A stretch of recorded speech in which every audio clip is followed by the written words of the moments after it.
لا إله إلا الله لا إله إلا الله. Assalamualaikum. Waalaikumsalam warahmatullah. Ito po ang aming pagbati sa inyo mga kapatid sa Islam at gayon din sa mga ginigiliw naming mga taga-subaybay ng ating programa. At gayon po ay amin namang ipaglilingkod sa inyo ang paksa na may kinalaman kung ano po ang Islam. Nasa English, what is Islam? Sa Japanese naman ay Islam to Nandesyoka. Ano po ibig sabihin yan? So yan po ang ating tatalakayin ngayon sapagkat tubhang napakahalaga na ating pag-usapan ng paksang ito sapagkat marami ang hindi nakababatid kung ano ang ibig sabihin ng salitang Islam. Ang Islam po ay nangangahulugan na yan ay ganap o kumpletong pagsunod sa kalooban ng Diyos na si Allah subhanahu wa ta'ala, kalakip ang kapayapaan at katiyakan. At yung binanggit natin, yun ang pinaka-translation sa Tagalog at ang translation naman sa English, yan ay complete submission to the will of God with security and peace. Yan po ang ating tatalakayin ngayon. At ang iba't iba pang mga bagay na may kinalaman sa relihiyong Islam. Kapatid na Romas, anong ating masasabi tungkol sa ating relihiyon na ating tinatalakay ngayon? Ang Islam po baka bago sa pangdinig ng ating mga kababayang mga hindi Muslim. At actually, mga kapatid, ang Islam ay hindi bagong relihiyon.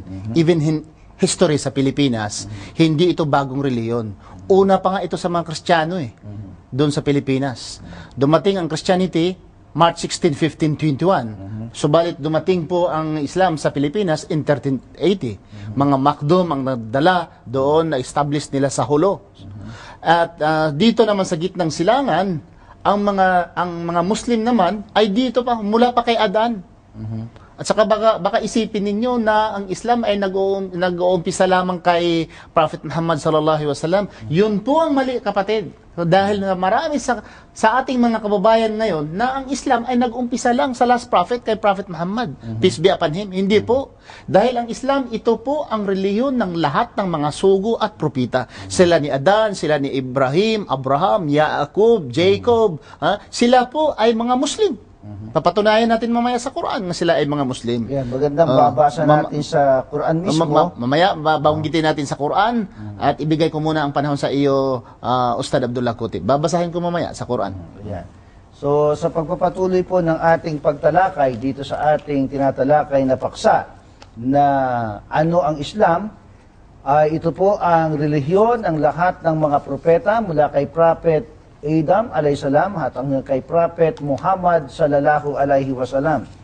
At ito rin ang pinaka-relihiyon na itinuro ng kilalang di umano ay tagapagtatag ng Kristyanismo batay sa mga Kristiyano. Kaya babasahin po natin ang ilan sa mga pahayag mismo ni Prophet Jesus Christ alayhisalam tungkol sa relihiyong Islam. Ganito po ang ating mababasa dito sa Mateo 5:17 hanggang 18. Pakinggan po ninyo mabuti at aking babasahin. Huwag ninyong isiping ako'y naparito upang sirain ang kautusan o ang mga propeta. Ako'y naparito hindi upang sirain, kundi upang ganapin. Ano po ang dapat inyong mapansin sa pahayag na ito ni Prophet Jesus Christ alayhisalam? Nililinaw po niya sa bawat isa sa atin na wag-anya nating iisipin na siya ay naparito para sirain ang kautusan o ang mga propeta. Siya ay naparito hindi upang sirain ang mga yaon, kundi upang ganapin.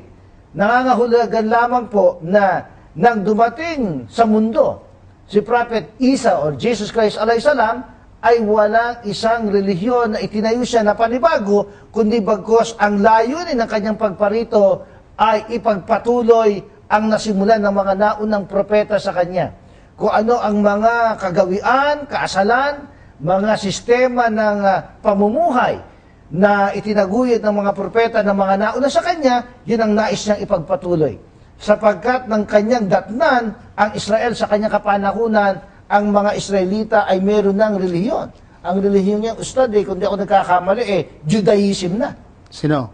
Ang relihiyon ng mga Actually, Israelita nung kanyang datnan. Actually, brother, itong mga Judaism ay gawa-gawa lang eh. Bakit? Wala kang mabasa sa Biblia, Judaism eh. Yan. New and Old Testament, there is no such single word, Judaism in the Bible. Tama Gawa-gawa yun, lang Ustad. yan. Tama yun. Actually, ang original Judaism, hindi naman relihiyon eh. Galing yan sa kay Judah. Yan. Si Judah po eh, hindi relihiyon, isang tao si Judah. Baga tribal religion Oo. yan. So sabi natin Judaism, hindi yan religion dahil galing kay Judah. Like Christianity, in the beginning, it's not a religion, Christianity, derived from the word Christ. Christ was not a religion. He was a human being. He's a prophet of God.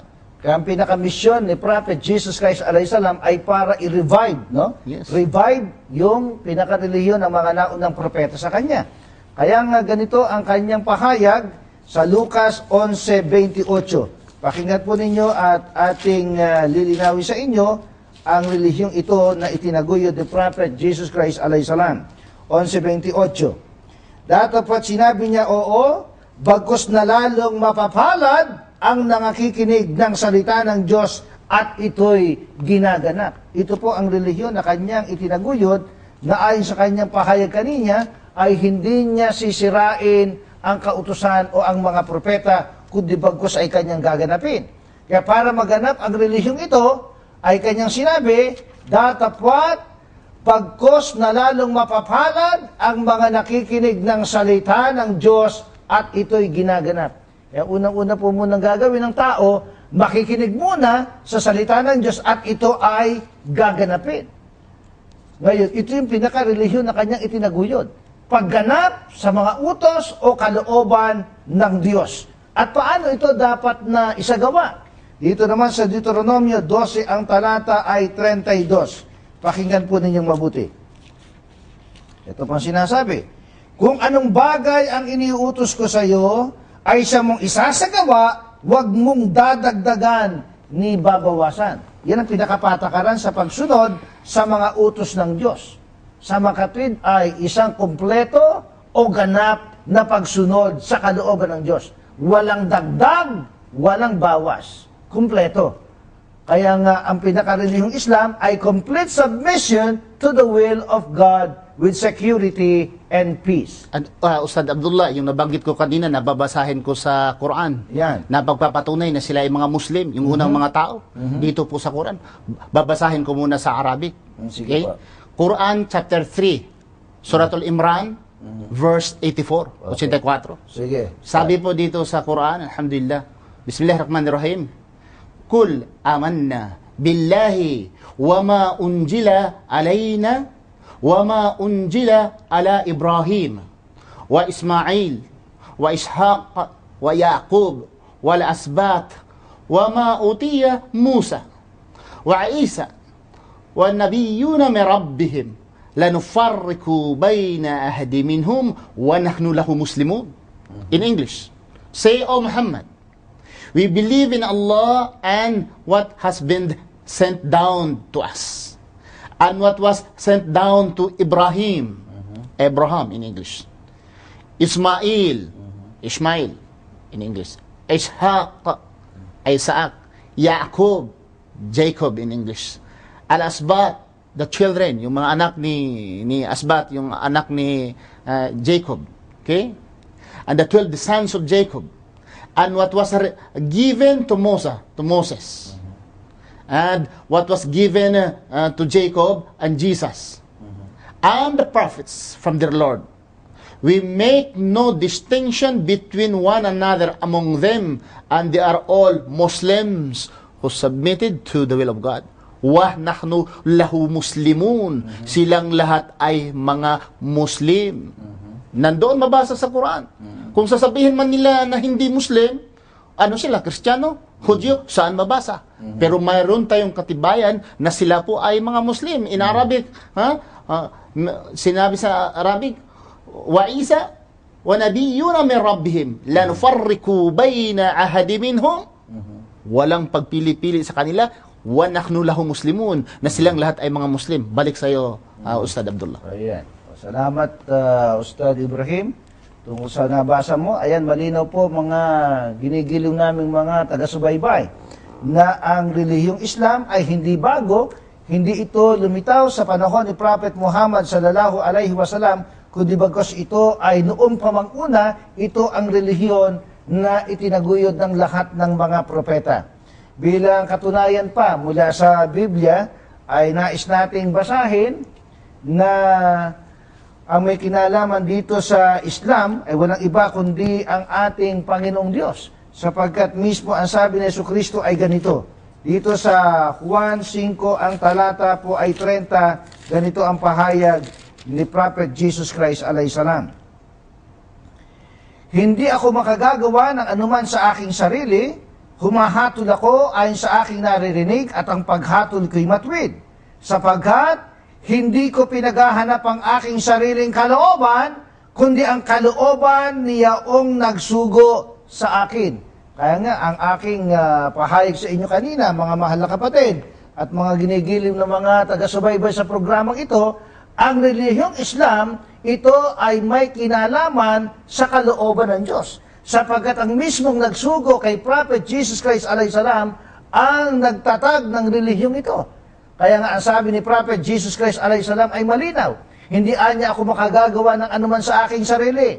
Humahatol ako at ang paghatol ko'y matwid. Hindi ko hinahanap ang aking sariling kalooban, kundi ang kalooban ng nagsugo sa akin.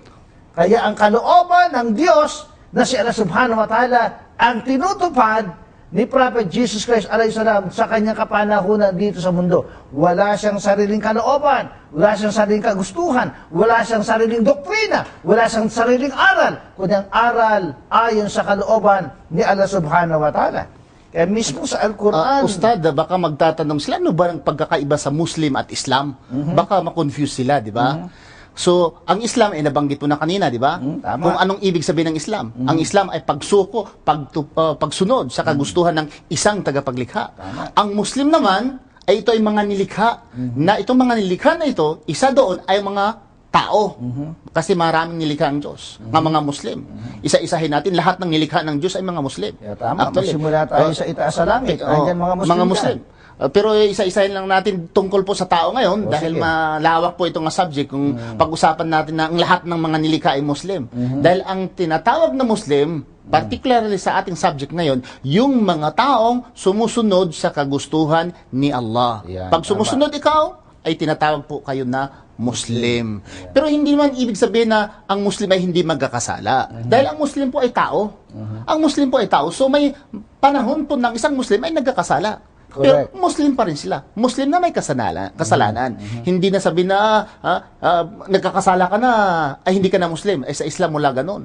Muslim siya, pero may kasalanan na klase na Muslim. In the day of judgment, he'll be responsible. Yeah. So, i-continue nga, Ustad Abdullah. Ayun. Tungkol nga dyan sa tinatawag na Muslim, no?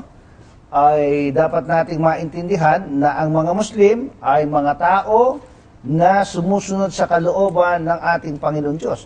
At hindi tayo ang may sabi mismo na tayo ay mga Muslim. Mismong ang Diyos na si Allah subhanahu wa ta'ala ang tumawag sa atin bilang mga Muslim na nabasa nga kanina. Dagdag pa nga teksto sa Biblia, mabasa natin. The same, yung pasunod noon, kanina binasa kanina.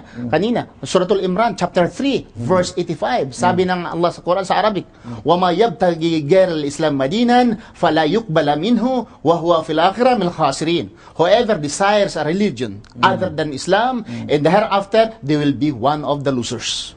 No, dapat tayong mga tao, sundin natin ang Islam dahil po, ito ang religion mga bigay ng Panginoon sa atin. Ang kasunod dito mga kapatid ay yung aming mamayang babanggitin ang mga karugtong na mga episode. Sa ngayon, maraming salamat. Assalamualaikum warahmatullahi wabarakatuh.